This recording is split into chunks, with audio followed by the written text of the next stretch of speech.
This book is the final for Book Arts fall semester 2023. The front and back cover are made of beans. The beans saved my life 3 times over. There are women back home who gather in secret trusted circles and speak of things that would surely get them killed if the wrong ears overheard. And these women say that 3 is a powerful number. They swear that it's magic. Binding. So the beans have me 3 ways. A stringy triangular matrix that weaves the pattern of my life debt. I'll start with the body. The comfort and security of always having enough. I had been here for 9 days before finding the climbing vine and clutching at the fuzzy leaves that my great aunt taught me to recognize.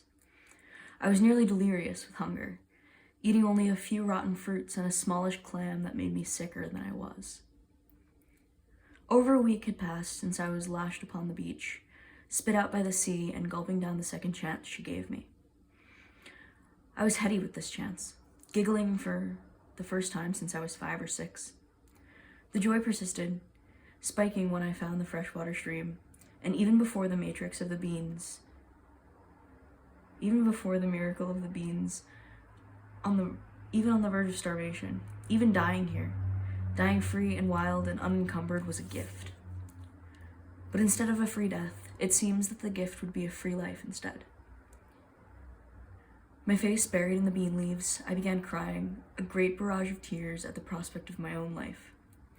30 years beholden to no one but me. Frantically filling my dress with beans, and my weeping turned to a gasping, frantic laughs.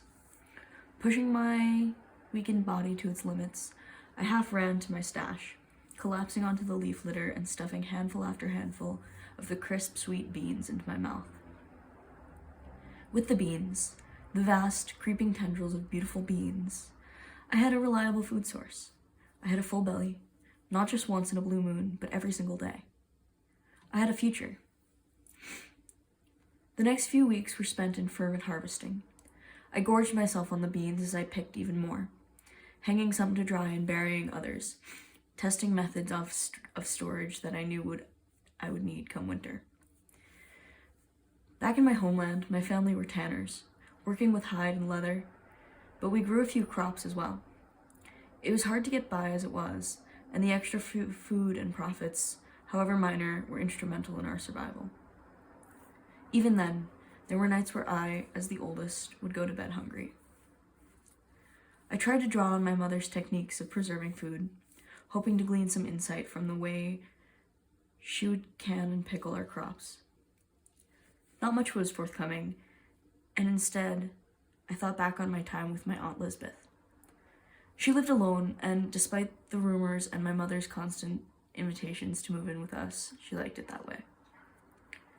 I loved Lisbeth more than anyone, and would find myself sat before her hearth almost every night, my feet carrying me to her door after long shifts at the vats, eager to hear her stories and learn from her. Lisbeth was a mystery to most, and feared by many. She disappeared when my mother was young, and told so many stories about the years she spent traveling that I was convinced at least some of them were made up. That was fine by me, though. I was perfectly content to listen to her talk for hours, regardless of if she was blatantly lying to me. The way passion infused her voice, the way she spoke of the world and its people and its secrets was beautiful.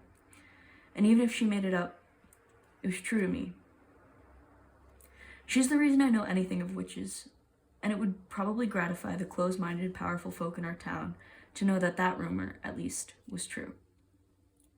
It took her a long time to open up to me about her magic, and when she did, I knew how dangerous the information was. I begged her to teach me, but she insisted that a witch ought to be able to learn to read and write before she pursued other magics. I was annoyed at the delay, but determined not to let her see. I poured myself into the task, spending long hours at Lisbeth's house, struggling with letters and fighting my way through the few books she had. For the first few months, I learned nothing except how to navigate my way home from Lisbeth's cottage in the dark. Eventually, though, Something clicked. The symbols fit together in a way that finally made sense to me.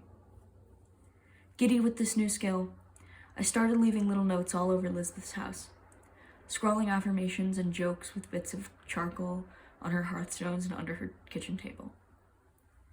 She would write me back on strips of bark, sometimes sparing shiny black ink to do so.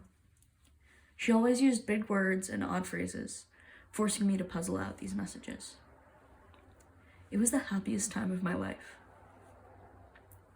The thrill of literacy occupied my mind for a year, eclipsing everything else, including the magic. And when it came up again, it was Lisbeth, not me, who broached the subject. It was my 16th birthday and I was hiding from everyone. Lisbeth never let me take her books out of her house, mostly for my protection, so I was sitting on the apex of her thatched roof, half-heartedly turning pages of Lisbeth's Erborica. I had read it and the other 6 books in the house dozens of times, and could probably recite them by this point. The familiarity had nothing to do with my absent-mindedness, but rather the reason I was hiding on the roof. I was turning 16, and this was certifiably the end of the world. My parents had been pressuring me to get married for the past 2 years, assailing me with an endless barrage of logical reasoning, exasperated pleading, and most recently, dramatic accusations. I knew where she was coming from, that all of my peers had husbands already, that I couldn't expect her and my father to feed me forever, that my incorrigibility was reflecting poorly on her. Yesterday, we had our latest screaming match on the subject, with her calling me unruly, selfish, a witch. That last word chilled my blood in my veins, and I did everything I could to school my features into a non-incriminating mask of anger. I was terrified for Lisbeth, worried some flicker of emotion would lighten my face and betray her. Cold hell, I was terrified for myself as well. Even the accusation could get me killed if the wrong people heard it, and my behavior wasn't exactly exonerating. My mother, though indelicate, did have a point about that.